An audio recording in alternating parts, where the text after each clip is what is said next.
ಕನಸಿನ ಮನೆಗೆ ನಮ್ಮ ನಂಬಿಕೆಯ ಹೆಸರು. ಈ ಟ್ಯಾಗ್ಲೈನ್ ಇವರ ಸಂಸ್ಥೆ. ಶ್ರೀಯುತ ಚೇತನ್ ಅವರ ಪತ್ನಿ ರಮ್ಯಾ, ಇಬ್ಬರು ಮುದ್ದಾದ ಮಕ್ಕಳು ನಿನಾದ್ ಮತ್ತು ನಿನಾದ್.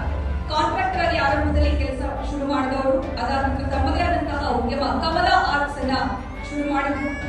ಚಿಕ್ಕ ಜಾಗದಲ್ಲಿ ಚೊಕ್ಕ ಮನೆ ಅನ್ನೋದೇ ಇವರ ಉದ್ದೇಶ. ಪುಟ್ಟ ನಿವೇಶನಗಳ ಹೊಸ ವಿನ್ಯಾಸ ಹಾಗೂ ನಿರ್ಮಾಣದ ಸಾಧನೆ ಗುರುತಿಸಿ ಹಲವಾರು ಪ್ರಶಸ್ತಿಗಳು ಇವರ ಪಾಲಾಗಿವೆ. 2006ರಲ್ಲಿ ವಿಜಯ ಕರ್ನಾಟಕ ಪತ್ರಿಕೆ, ಅದಾದ ನಂತರ ಇನ್ನೂ ಹಲವು ಪತ್ರಿಕೆಗಳಲ್ಲಿ ಇವರ ಲೇಖನ ಪ್ರಕಟವಾಗಿತ್ತು. ದೂರದರ್ಶನಗಳಲ್ಲಿ ಸಾಕಷ್ಟು ಇವರ ಸಂದರ್ಶನಗಳ ಪ್ರಸಾರವಾಗಿತ್ತು. ಹಲವು ಪ್ರಶಸ್ತಿಗಳು, ಆರ್ಯಭಟ, ಡಾಕ್ಟರ್ ಶಿವರಾಮ ಕಾರಂತ ಸೇರಿದಂತೆ ಹಲವು ಪ್ರಶಸ್ತಿ